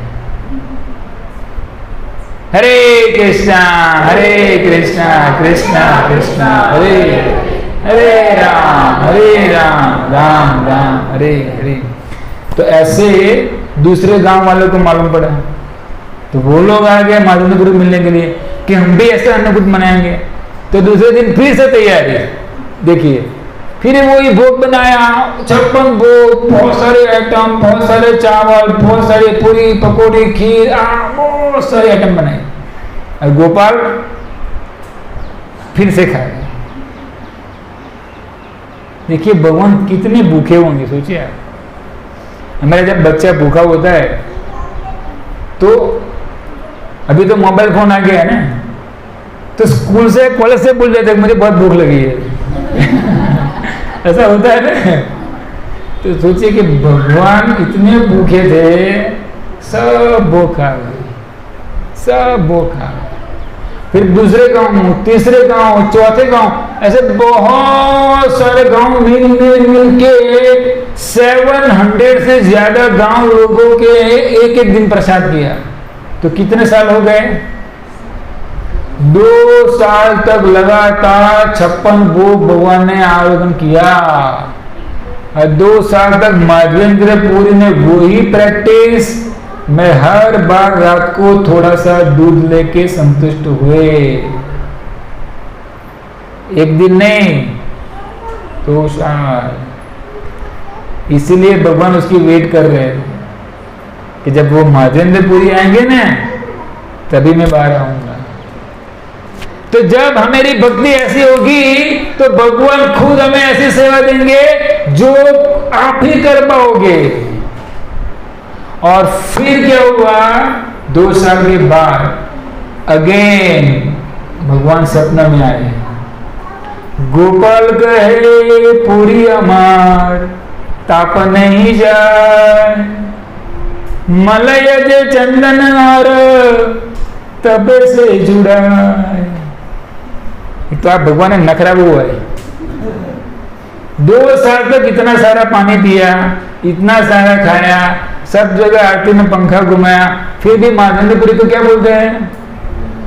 मेरी गर्मी अभी तक गई नहीं, मुझे ताप लग रहा है। अरे यार, एक तो फर्स्ट क्लास में जो है भगवान की रीत आता ऑन द डीप में आता, जो है ना, सब लोगों ने देखा भगवान कितने डीप में थे और वहां इतना अच्छा पंखा चल रहा था, इतना अच्छा, फिर भी भगवान बोल रहे मुझे ताप लग रहा है। अरे भगवान ने नखरा घूमा पाया। तो देखिए भगवान ने कहा मुझे ताप लग रहा है, किसी और को नहीं बताया। किसको बताया? वो तो 70 साल का बूढ़ा व्यक्ति था, लेकिन 2 साल भगवान ने उनकी सेवा देखी कि ये खाली बेचारा दूध ही पीता है, मेरे लिए कितनी मेहनत करता है, कितनी मेहनत करता है। तो ऐसा मत सोचो कि पूरा मंदिर सेवा नहीं करता है, लेकिन आप अकेले सेवा कर रहे हो और आपको ऐसा लगेगा सब लोग तो चले गए, मैं क्यों? आप छोड़ो बधू, चलो घर बार छोड़ो, हरिद्वार, ऐसा हो जाता है। नहीं, आपको कौन देख रहे हैं? भगवान और प्रभुपाद जी दोनों आपको देख रहे हैं। जैसे हमारे अखंड कृष्ण प्रभु है, आप लोगों ने सुना उनका नाम? आप जब भी मंदिर में जाओगे ना, आपको मिलेंगे। 24/7 वो सेवा करते हैं। इसलिए मंदिर में आपको 3 लोग मिलेंगे, राधा गोविंद जी, प्रभुपाद जी और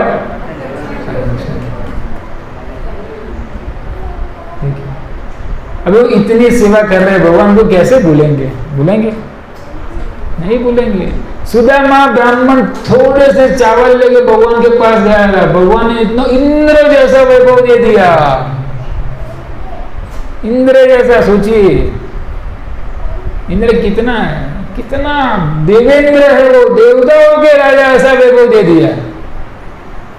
तो भगवान के लिए कुछ लाते तो भगवान थोड़े ऐसे जाने देंगे, भगवान आपको इतना देंगे कि आप ले नहीं पाओगे। तो भगवान ने कहा, महेंद्रपुरी मुझे बहुत गर्मी लग रही है यार, प्लीज मेरे लिए एसी ला दो। हम लोग घर पे ऐसा बोलते हैं, लेकिन भगवान ने ऐसा नहीं बोला। मेरे लिए क्या ला दो? मलय से चंदन ला दो। मलय पर्वत पे चंदन होता है जो नीलाचल में होता है। तो हम लोग अगेन लेसन, महेंद्रपुरी ने क्या किया, दूसरे दिन सब लोगों को बुलाया और जितना भी एडमिनिस्ट्रेशन था कि भगवान की सेवा तुझे करनी है, भगवान का भोग तुझे बनाना है, भगवान की आरती तुझे करनी है, भगवान के लिए जो चीज लानी है वो आपको लानी है, भगवान का ड्रेसिंग आपको करना है, भगवान को सुलाना आपका है, भगवान के लिए मंदिर के लिए जो कंट्रीब्यूशन है आपको लाना है, पूरी सेवा सब लोगों को बांट दी। ऐसा नहीं कि जब हमारी कोई सेवा होती है चलो छोड़ा भाई जाने कर वो से कर, नहीं। भगवान देखते हैं कि एक्स व्यक्ति को मैंने सेवा दी, अगर वो एक्स व्यक्ति नहीं है तो उसको वाई व्यक्ति को बोलना पड़ेगा तू ये सेवा कर। महेंद्रपुरी सब से उन्होंने डिस्ट्रीब्यूट कर दिया। अगेन चैतन्य चरितामृत हमको सिखाता है कि वी लर्न फ्रॉम दैट कि हमें अगर जो सेवा करते हैं हमें डिस्ट्रीब्यूट करनी पड़ेगी कि भाई एक्स व्यक्ति, वाई व्यक्ति, Z, A B C D आपको ये सेवा करनी है। और फिर भगवान गोपाल को प्रणाम करके वो वृंदावन से कहाँ चले गए? जगन्नाथपुरी, जहाँ पे मलाई चंदन मिलता है। कितना डिस्टेंस होगा? 1200 किलोमीटर के आसपास होगा। वृंदावन से कहाँ जाना है? कहाँ जाना है? जगन्नाथपुरी। सोचिए 70 साल की आयु में। और कैसे जाना है? चलते जाना है। कोई एयर टिकट नहीं, कोई ट्रेन टिकट नहीं, कोई बुकिंग नहीं, चलते जाना। हम लोगों की ऐसी सेवा मिले तो प्रभु जी महाराज ने सेवा दी है, ये जरा कर दो ना। हम क्या करते हैं? स्टेशन को passing the buck X Y को जेड दे देते, लेकिन महेंद्रपुरी ने ऐसा नहीं किया। जो भगवान ने बोला वो खुद करने के लिए गए। जो गुरु हमको बोलता है वो सब हमें खुद करनी है। हमको पासिंग द बक किसी को देना नहीं है उसको। तो महेंद्रपुरी वहां से निकले, सोचिए वृंदावन से पूरी चलते चलते चलते चलते चलते जा रहे। और बीच में आए बंगाल। बंगाल में जब आए तो उनको अद्वैत आचार्य मिले, तो उन्होंने अद्वैत आचार्य को दीक्षा दिया वहां पे। तो अद्वैत आचार्य के गुरु कौन है? कौन है? महेंद्रपुरी। फिर वो महेंद्रपुरी अद्वैत आचार्य को बंगाल में मिलके कहाँ गए? पुरी की ओर। और जब पुरी की ओर जा रहे थे तो वो ही रमणीय स्थान, कौन सा स्थान?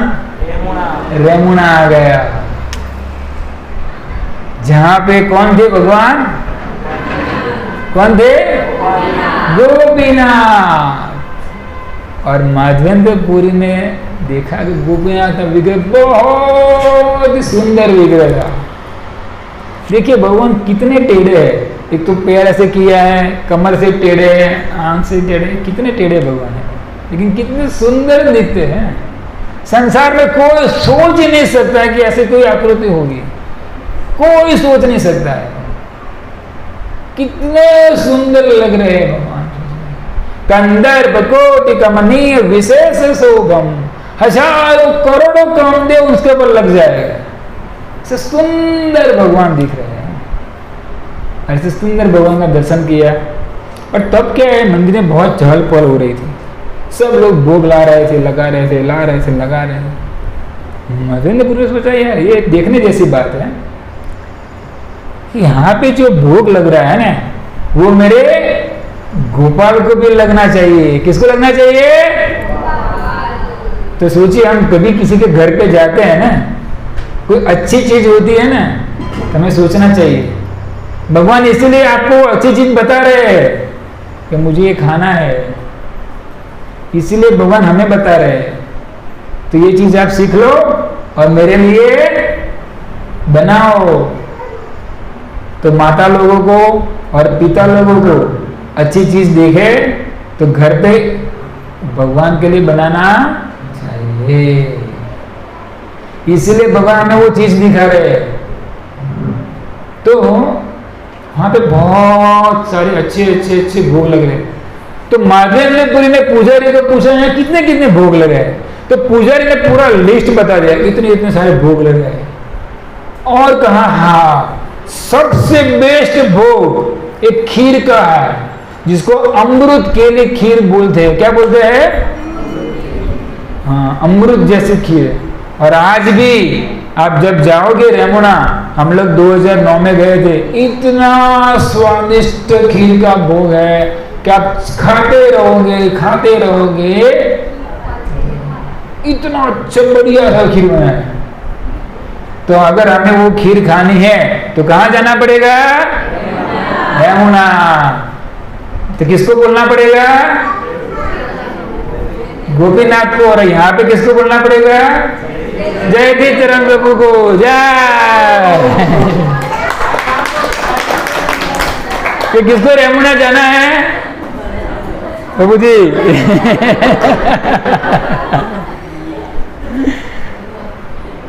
तो अमृत के लिए खीर, इतनी बढ़िया बढ़िया बढ़िया बढ़िया स्वाद की खीर है वो। और हर रोज रात को भगवान को 12 पॉट्स 12 पात्रों में भगवान को भोग लगाया जाता है। और पुजारी तब भोग लगा रहा था किसका? खीर का। किसको? गोपीनाथ को। माधवेंद्रपुरी ने ऐसा सोचा। कभी कभी क्या होता है, कुछ अच्छी अच्छी आइटम जाती है तो हमको भी ऐसा हो जाता है ना। सही बोलो, सबको हुआ है, एक बार तो वही होगा, सब लोगों को हुआ है। तो माधवेंद्र ने ऐसा सोचा कि ऐसी खीर में अपने गोपाल के लिए बनाओ। तो किसके लिए? हम लोग अपने लिए सोचते हैं ना। कभी क्या होता है, जब हम खाने बैठते हैं ना, तो हमें मेरे प्लेट में जो होता है उसकी चिंता नहीं होती है। यार इसको तो 2 गुलाब जामुन दिया, मुझे नहीं दिया गया। ए जरा गुलाब जामुन देता करो भी तू यार। लेकिन माधवेंद्रपुरी ने क्या सोचा, मैं मेरे गोपाल के लिए ऐसी खीर बनाऊं। तो देखिए अगेन लेसन, हम मेरे कोई भी जगह जाते हम ऐसा सोचेंगे कि ये चीज मैं मेरे गौरनीता के लिए बनाऊं, मैं मेरे विग्रह जो है घर में उसके लिए बनाऊं, मैं जगन्नाथ बल्लभ सुभद्रा के लिए बनाऊं, ऐसा हमें होना चाहिए। लेकिन माधवेंद्रपुरी ने देखा अभी तो भूख लग रहा है, और मैंने ऐसा विचार किया, हरिस्थाने अपराध, हरिस्थाने अपराध तारे हरि नाम। तो उन्होंने क्या किया, तुरंत माला करने बैठ गए, हरे कृष्णा कृष्णा कृष्णा हरे हरे, हरे राम राम राम हरे हरे। हरि स्थाने अपराध तारे हरि नाम, तोमा स्थाने अपराध नाही परित्राण। भगवान के स्थान में अपराध होगा तो भगवान का नाम लेके उसको मिटाया जा सकता है, लेकिन किसी वैष्णव के स्थान में अपराध होगा तो उसका कोई परित्राण है नहीं। उनके सामने जाना पड़ेगा, उनके माफी मांगनी पड़ेगी, दंड प्रणाम करना पड़ेगा, तभी वो अपराध का शमन होगा। तो माधवेंद्रपुरी गोपीनाथ मंदिर में जाके बहुत दूर गांव में बैठ गए और जप करते थे, हरे कृष्ण कृष्ण कृष्ण हरे हरे, हरे राम राम हरे हरे। और यहाँ पे गोपीनाथ जी ने क्या किया, पूरा 12 पोट्स जो था 12 पॉट खीर के सब खा गए। पुजारी आया, सब पॉट को ले गया, वो जगह को साफ कर दिया, मंदिर बंद कर दिया, फिर सबको प्रसाद बांट दिया, पुजारी जाके सो गया। रात हुई, पुजारी, गोपीनाथ जी बोल रहे हो, गोपीनाथ जी ने कहा उठ खड़ा हो जा, मैंने अपने प्रिय भक्त माधवेंद्रपुरी के लिए एक खीर का प्याला चुराया है, वो मैंने अपनी धोती के पीछे रखा है, उसको तू लेके माधवेंद्रपुरी को दे दे। किसने बोला, किसको बोला? तो भगवान खाते भी है और बात भी करते हैं, ऐसा नहीं खाली खाते ही है, भगवान बात भी करते हैं, भगवान चलते भी है। तो सोचिए वो पुजारी कितना भाग्यशाली होगा जो माधवेंद्रपुरी की कृपा से, उनका दर्शन करने से उसको गोपीनाथ का दर्शन हुआ।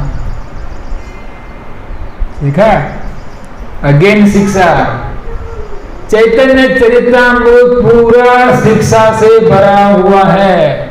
अगर आपको जीवन में कुछ भी शिक्षा पानी है तो क्या करना पड़ेगा? हाँ, जो हमारे पूज्य यशोमती नंदन प्रभु हर बार, हर गुरुवार को, हर रविवार को हमको सिखाते थे क्या? चैतन्य चरितामृत, रूप शिक्षा, सनातन शिक्षा, रामानंद शिक्षा, पूरा वर्णन हमको बताया। तो आज हम उनके आभारी हैं कि जिनके द्वारा हम कुछ बोल पा रहे हैं। भगवान ने माधवेंद्रपुरी का दर्शन किया, दर्शन ने पवित्र करे यही तुम्हारे गुण। गंगा परस हले पश्चात पावन, गंगा का स्पर्श करने उनमें डुबके मार के हम पावन होते हैं, लेकिन कोई शुद्ध भक्त का हम दर्शन करते हैं तो हम पावन हो जाते हैं। इसीलिए जब मंदिर में कोई शुद्ध भक्त आते हैं तो हम मैसेज डालते हैं कि भाई आप लोग आइए, प्रभु जी जॉब है, प्रभु जी बिजनेस है, प्रभु जी बच्चे की एग्जाम है, प्रभु जी बच्चे का बर्थडे है, प्रभु जी बाजू वाले के वहां शादी है। होगा भाई, संसार में है तो होगा ही नहीं ये सब तो। लेकिन परम भगवान क्या देखते हैं, ये सब होने के बाद भी वो मिलने तो मुझे मिलने आया तो भगवान संतुष्ट होंगे। भगवान देखते हैं कि इनकी इतनी सारी इनके पास जवाबदारी है, रिस्पॉन्सिबिलिटी है, बच्चों की, मम्मी की, पापा की, सासू की, ससुर की, ये वो एक्स वाई जेड सब लोगों की सेवा करते, फिर भी वो मेरे पास आता है तो भगवान खुश होते हैं कि इतने सारे सेवा के बाद भी मुझे भूलता नहीं है, तो भगवान प्रसन्न होते हैं। और जब माधवेंद्रपुरी को खीर का पात्र गोपीनाथ के चिराया और पुजारी को इंस्ट्रक्शन दिया, पुजारी तुरंत गया और फटाफट स्नान किया। सोचिए आज से साल 600 साल पुरानी बात है, नो लाइट नहीं था तब। मुझे तो ये नहीं पता चलता, आज तक मुझे मालूम नहीं पड़ा कि वो लोग मंगला आरती कैसे करते होंगे 4:30 बजे, 12 बजे संध्या आरती के 12 बजे भोग आरती कैसे करते होंगे बिना घड़ियाल के करने का? क्या होगा सोचिए, आप एक दिन बिना घड़ियाल रहे, बताइए, समझ आपके घर में घड़ियाल नहीं है तो आप क्या करोगे, कब आरती करोगे? सोचिए वो लोग कितने पंचुल होंगे सब।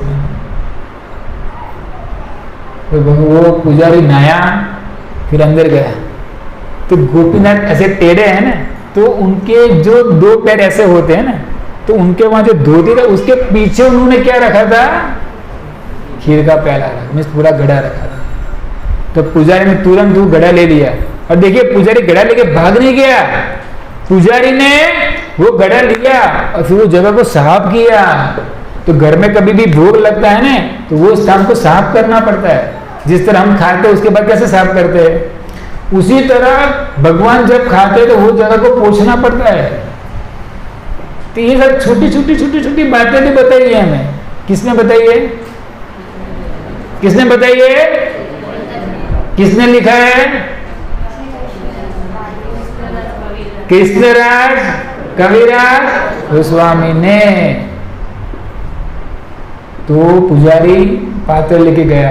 माधवेंद्रपुरी कौन है? माधवेंद्रपुरी कौन है? पूरे गांव में घुमा वो, माधवेंद्रपुरी कौन है?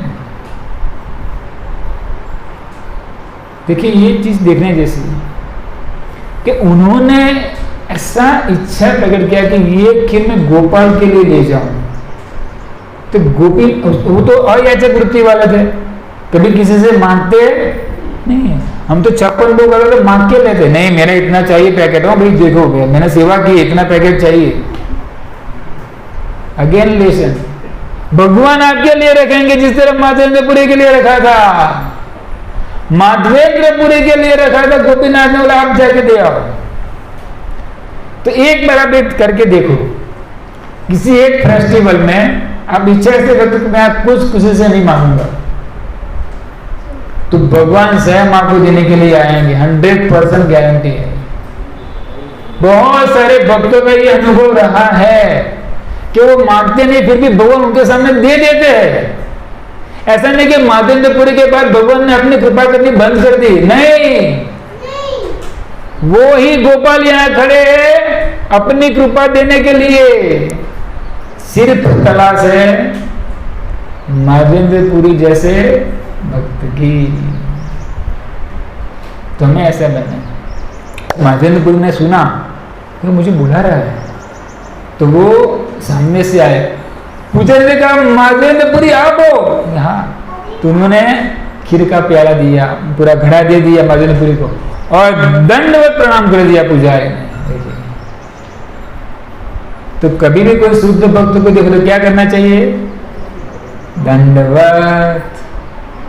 अगेन लेसन, पूरा एक एक जगह पे एक एक श्लोक पे आपको शिक्षा मिलेगी चैतन्य चरितामृत। तो ये हमें देखना है कि प्रणाम किया और उनको बोला कि आप ये लिए गोपीनाथ ने पूरी स्टोरी बताई, चुराया। सोचिए जिस दिन आपके पास ऐसा होगा ना, तो आपकी आंखों में से आंसू आ जाएंगे कि भगवान ने मेरे लिए ये काम किया, मैं तो उतना तुच्छ हूं, भगवान ने मेरे लिए क्या किया? अरे भाई आपके लिए भगवान की आपकी उस दिन की सेवा पूरी सन्निष्ठ सेवा थी, स्वार्थ रहित सेवा थी। तो भगवान ने वो देखा और आपके लिए वो पात्र लेके आए जो आप उसके योग्य नहीं थे।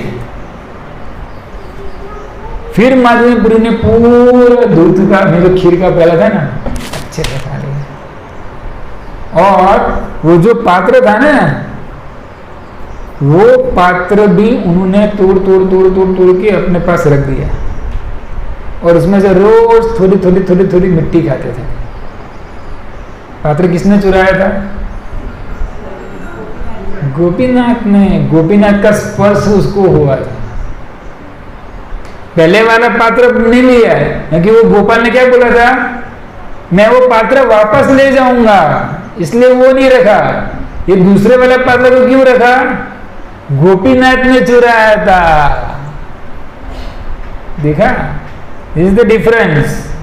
भगवान जो बोल रहे वो हमें करना है, अपनी बुद्धि लगानी नहीं है। भगवान ने कहा मैं वापस ले जाऊंगा, ओके, तो उन्होंने लिया नहीं। भगवान ने मेरे लिए चुराया तो मैं रख देता हूं। अभी जैसे ही भगवान ने चुराया तो वो जो गोपीनाथ थे ना, उसका नाम अमेंडमेंट हो गया। क्या नाम हो गया? खीरचोर गोपीनाथ। खीरचोर गोपीनाथ की।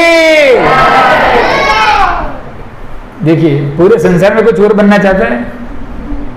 कोई चोर बनना चाहता है? हम बच्चे होते हैं, कभी कभी किसी का पेंसिल ले लेते हैं, किसी का रब्बर लेते हैं, एक झपाट मारे, क्या किया तुमने? ये पूरा संसार चोर की पूजा कर रहा है। आपने देखा कभी ऐसा? हम भी किसी के भक्त हैं? चोर के भक्त है ना। चोरा अग्रगण्यम पुरुषम नमः। 84 तक पूरा जाते हैं, सब जगह चोर का ही वर्णन किया गया है। हमारे स्वामी कौन है? बोलिए।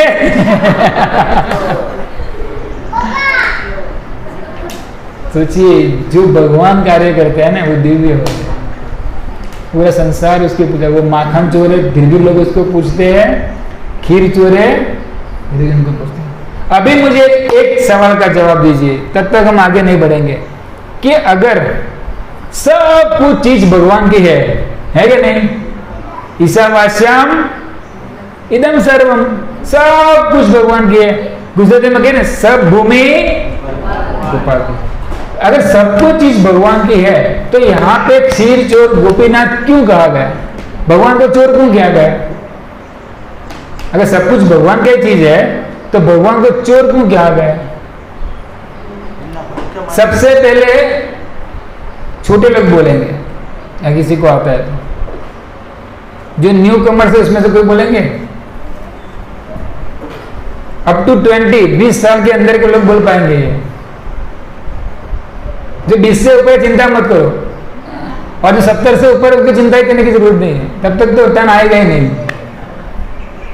अंडर 20 भगवान को यहाँ पे क्षीर चोर गोपीनाथ क्यों कहा गया है? बोलो। मदन मोहिनी, पालिका प्रिया, गोलू, महित, हितार्थ, अंडर 20 के क्रिकेट टीम नहीं है, अरे नाम बता रहा हूं मैं। किसी को पीछे से बोलने की जरूरत नहीं है, नहीं आता है तो चलो। अभी अप टू 40 साल के लोग बोल सकते हैं, जिसको आता है वो हाथ खड़ा कर सकते हैं कि यहाँ पे भगवान को खीर चोर गोपीनाथ क्यों गया? अगर सब कुछ चीज भगवान की है तो भगवान को चोर क्यों कहा गया? માખણ તો માતાજી વૃંદાવનનો કેસ છે। આ તો અત્યારે બધી રેમણાની વાત થઈ ગઈ છે। આપણે અત્યારે રેમણામાં છીએ। અંડર 40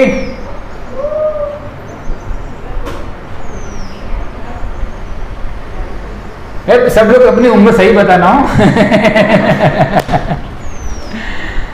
ठीक है, चलो किसको आता है बताइए। हाँ हाँ बोलो बोलो, ट्राई आप लोग ट्राई करिए।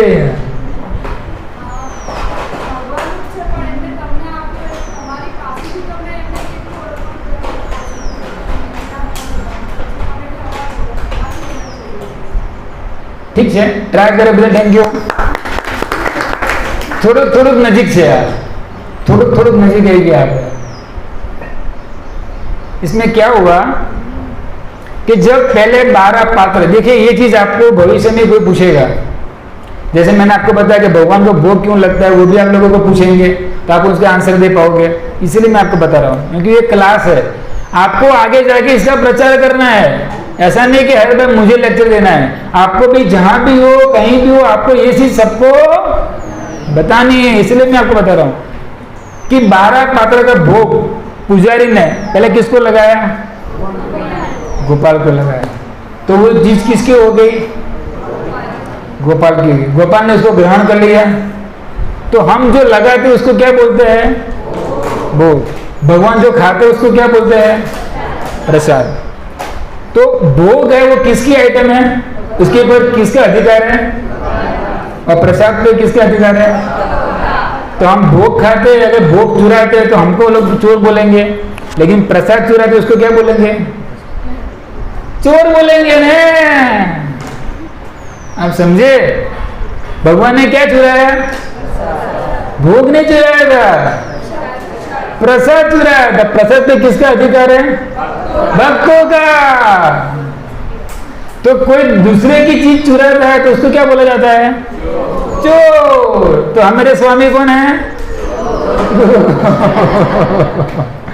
सिर चोर गोपीनाथ।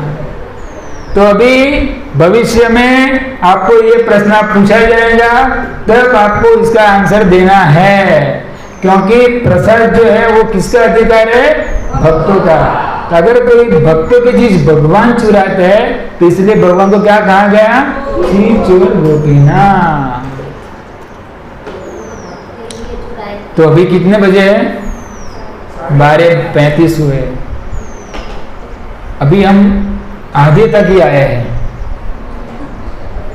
अभी 50% पिक्चर बाकी, यानी चैतन्य चरितमृत बाकी है। तो हम अभी आगे नहीं जाएंगे, चिंता मत करो। तो अभी हम गोपीनाथ को, माधवेंद्रपुरी को, सब लोगों को कहाँ रखते हैं?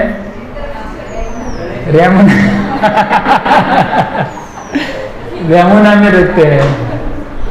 लेकिन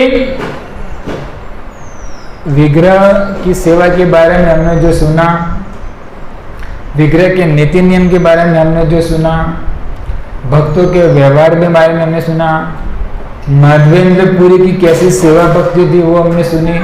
तो ये सब चीज हमें उसका मनन करना है।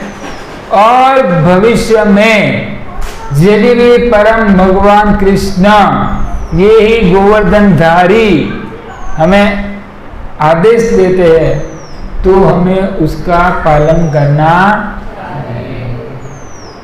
श्रील माधवेंद्रपुरी की, गोपाल की, गिरिवरधारी गोपाल के, गोपीनाथ की, श्रील प्रभुपाद की। और हमारे सारे प्रोग्राम के जो आधार स्तंभ है वो मेरे जयतु चरण प्रभु और उनके सारे जितने भी सहायक है उनकी जय। गो प्रेमानंदे।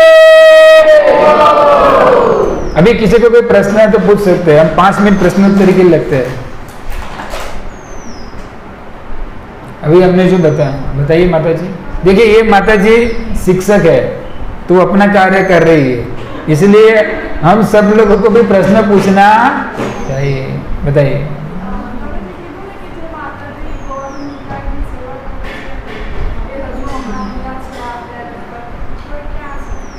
ये माता जी मैं लेक्चर में सांभळ्યું છે और क्या છે આપણે मैं પૂછવું પડશે પણ છે જરૂર પૃથ્વી પર જ છે, પ્લેનેટ ઉપર છે જ।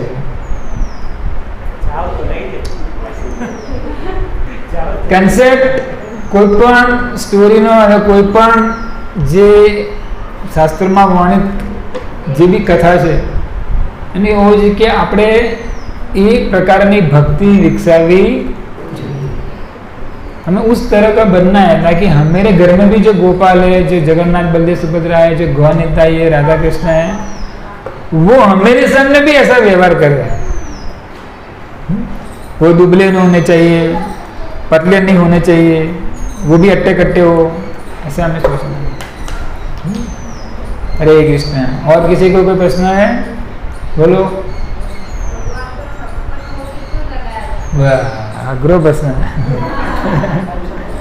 भगवान को 56 भोग ही क्यों लगाया जाता है? 56 शब्द कहाँ से आया? 56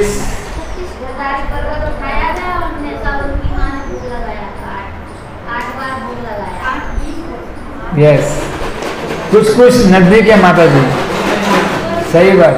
और माता जी आपको बता रहे कुसुम लीला माता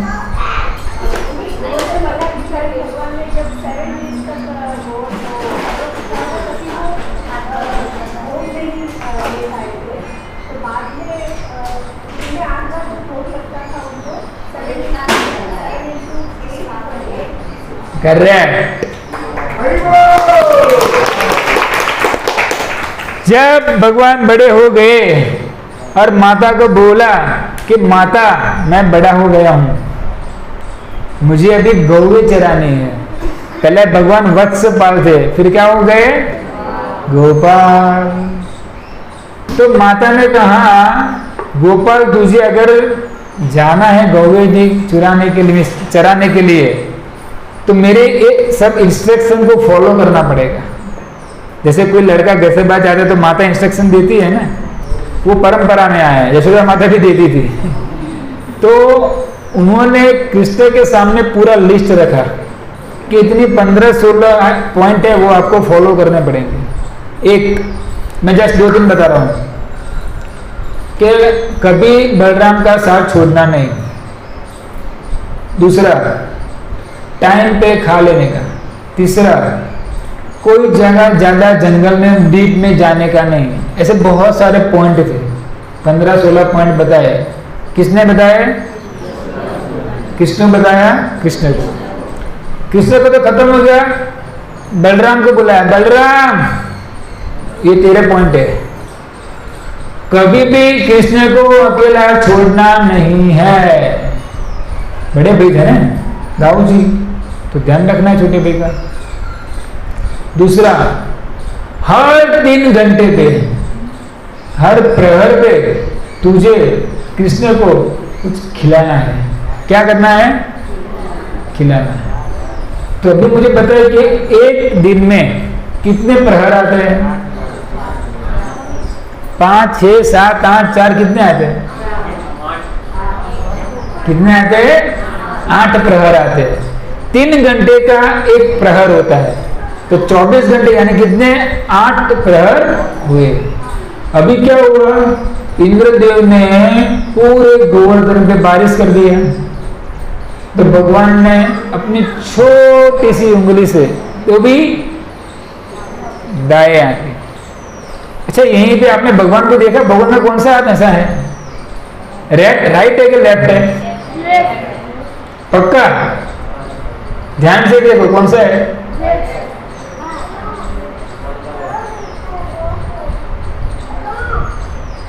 भगवान का कौन सा हाथ खड़ा है? राइट है कि लेफ्ट है? लेफ्ट है। कौन सा है? अब मेरे पीछे बोलिए, वामस तामरस अक्षस्य, वामस ताम अक्षस्य भुजदंड पातु वामस, यानी है मेरा लेफ्ट साइड। तो भगवान ने ऐसे लेफ्ट साइड में गोवर्धन को रखा है। अच्छा हुआ किसने प्रश्न पूछा, तो ये लीला भी याद आएगी हमको, वरना वो रह जाती कि भगवान ऐसे क्यों है। तो भगवान ने क्या ऐसा स्वरूप किया? भगवान ने ये ऐसे गोवर्धन को उठाया था, इसलिए भगवान का हाथ ऐसा है। तो एक प्रहर में एक दिन में 8 प्रहर आते हैं। तो भगवान ने जब गोवर्धन को उठाया था तो 7 दिन तक कृष्ण ऐसे खड़े थे। तो माता ने देखा कि इसके एक दिन में 8 बार भोग लगाती हूँ और 7 दिन खड़ा रहा, तो 7 × 8 यानी 56 भोग भगवान माता ने भगवान कृष्ण के लिए रख दिए। तब से ये 56 भोग का। लेकिन हमें 56 भोग नहीं लगाने, हमको तो हजारों भोग लगाने हैं भगवान। क्यों? क्यों? गोपाल भूखे हैं, वो मांग रहे हैं ना कि मतलब मैं भूखा हूं, मुझे खिलाओ। हमको ज्यादा से ज्यादा भोग लगाना है। लेकिन 56 भोग इसीलिए कहा जाता है क्योंकि आपको प्रश्न पूछते हैं तो हम ऐसे आंसर दे सकते हैं। हरे कृष्णा। किसी कोई प्रश्न है? पूछिए।